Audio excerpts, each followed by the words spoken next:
Are you ready for this module on effective time management? Isn't it true that time management is one of the biggest bugbears of all of us, especially as we make that leap from manager to leader? You know, time is a limiting resource and it is totally irreplaceable in your life. It's the one thing that when you spend, you can't get back. You cannot expand the amount of time you have available each day, each week, or each year, just as you could expand the number of staff in your team, the money you have, or the resources. Yet everything that you do as a leader requires your time. And this means that how you manage that scarce resource can truly impact your effectiveness and the impact that you can have on your people, the organization, the industry, and what it is you're trying to achieve. Without managing your time, you have got buckleys of managing your people and resources within your scope.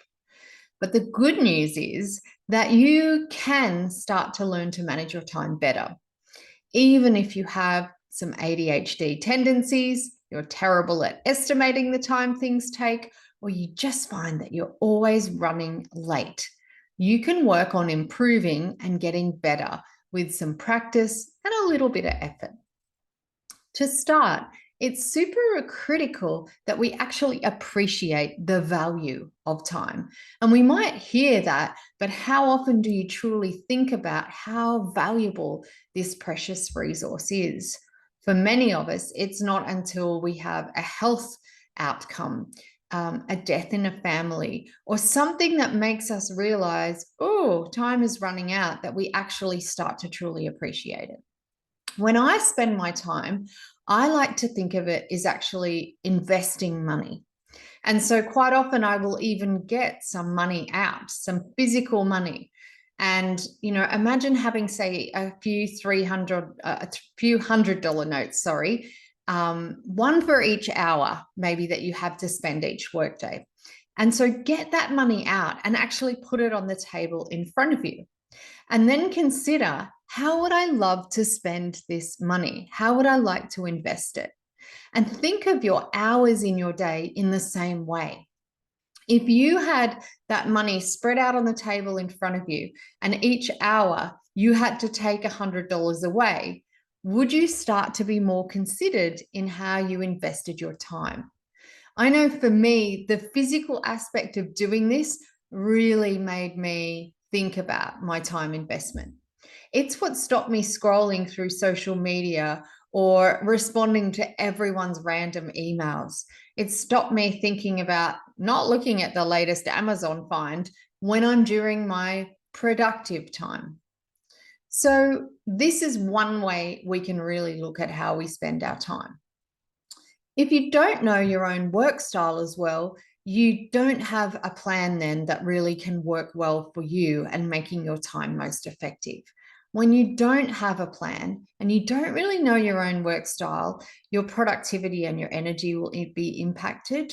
You'll end up at the mercy of everyone else's agenda. You'll be responding to those emails rather than creating the projects and plans you want to do. At the end of the day, it's likely you're going to feel exhausted and like you've been spinning those plates. You'll end up really busy. You'll go home or you'll talk to your spouse or someone in your team and you'll say, where did the day go? I was busy all day, but I didn't get my stuff done. So I want you to feel like you get your stuff done, that your priorities become your priorities. And I want you to feel completely in control of your time and energy. I want you to feel energized by doing the things you love, right? Playing to your strengths, knowing what you're good at, and actually investing your time wisely so that you get more juice out of your day. I want you to work less and achieve more. This is not about working hard and burning out. It's about being super smart and using and investing the time wisely so that you can then have free time. You can have time off to also do things that you love. By doing this, you can find that you have more fun, more flow, and less friction. So there are 3 shifts that I suggest through this Manager to Leader Shift program, specifically around time management. And I want you to consider them in how you might master your time better. The first one is how you record your time.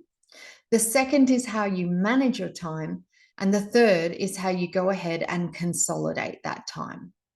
So shift one, you'll see in the worksheet handout, is all around recording your time. You know, do you already record it somehow? Do you have any idea where it's going? Lots of leaders and managers I work with, and especially those I coach one-on-one, I will say to them, what's your priorities right now? And they'll say, it's this merger and acquisition, or I'm looking at a new investment, or I'm wanting to grow the capacity of my team, say. And I'll say, great, show me your calendar for the last 2 weeks. And they'll be like, what? And I'm like, show me your calendar. And when I look in their calendar, I see nothing about any of those things, right? Or they tell me my health needs to be a priority. I need to make more time for my health. Again, show me your calendar. Where is your health scheduled? It is likely that they don't have any exercise, any downtime, anything for their health scheduled in. So you want to really look at how you use your calendar, how you record your time. I use my Outlook calendar for everything. I have it on my phone and I have it on my computer. It is the one thing that I look at regularly, far more than emails or other distractions. I use the technology to track and monitor and manage my precious resource, so it doesn't slip through my fingers like water. What I do is actually schedule everything, including my personal life. So today I'm recording this before I'm going to my dancing lesson, which is part of my social life and fun. And so I'm recording this because I've batched some time and I know that I need to get it done before I go dancing. So both of these things are in my calendar for today. Shift two is to manage your time. Shift from planning tasks to planning time. Okay, so this is a bit different. Instead of necessarily just planning what are the tasks I need to get done today, which most people then go ahead and plan way too many, they don't get to check them off their to-do list and then they feel like a failure. Instead, I want you to plan your time. And in the worksheet, I've given you a perfect week template. And so I've provided that to help you look at how much available time do you have each week and what are the outcomes you want. I'm inviting you here to really look at the types of things that you might do. And I'm making a suggestion. It could be planning things and strategy and those sorts of things. It could be people, managing your team or the people in your life. And then it could be the technical side of what you do. You might have completely other different categories, and that's fine, right? But what I find is too many leaders schedule their whole day or enough tasks to fill a 7 or 8 hour day. And the reality is when you record and start getting aware of your time, the amount of interruptions, people who need your support, phone calls that you get, interruptions mean that you never work a solid 7 or 8 hours a day. And in fact, most people only get about 2 to 3 hours of really solid good time. So I like to really look at how am I going to batch that time and manage the actual efficient time that I have. Lastly, shift three is to consolidate your time, to set your priorities and allocate some discretionary blocks of time for those priorities. And that's super critical to becoming really effective. To manage my time, I do something similar to Elon Musk, and I've included a video link in the worksheet that you can have a look at about someone breaking down how Elon Musk uses it.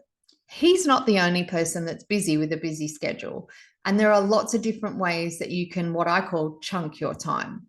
I use the Pomodoro method. You might try something completely different. I know for me, I need to kind of make it a game almost to get productive. So what I do is I use the timer on my phone and I actually put on 40 minutes at a time. I sit, I work hard for 40 minutes, completely focused. And then I have a brief 20-minute kind of break where I check my emails, make a cup of tea, go to the bathroom, return phone calls, all of those sorts of things. So I block focused effort for 40 minutes. And I do that for 2-hour time chunks because I know that works with my personal style. 2-hour block in the morning. I then have a couple of hours off or an hour off to make lunch, to go and play with my dogs, to walk them, to plant trees, to mow, to do something out in nature because I need that energy and brain rest. And then I come back and I do another 2 hours of chunks of 40-minute time blocks. What I find is this works super effectively for me. I get far more done than I would if I tried to sit and work for 7 or 8 hours. So they might be some tips that help you. Ideally, you want to design your calendar each week, not just allow it to happen by default. You really want to take control. And I'm all about freedom. And some people say, oh, it's scary if you had your whole calendar scheduled. But I just have those time chunks scheduled, right? And it's not too much. I get enough free time in between that I don't feel constrained. And what I get done in that focus time far outweighs what I would get done if I didn't plan. So what do you want to experiment with your time this week? Are you going to try the Pomodoro method? Do you want to try the time batching and chunking, putting it into some themes? How will you get your perfect week working for you?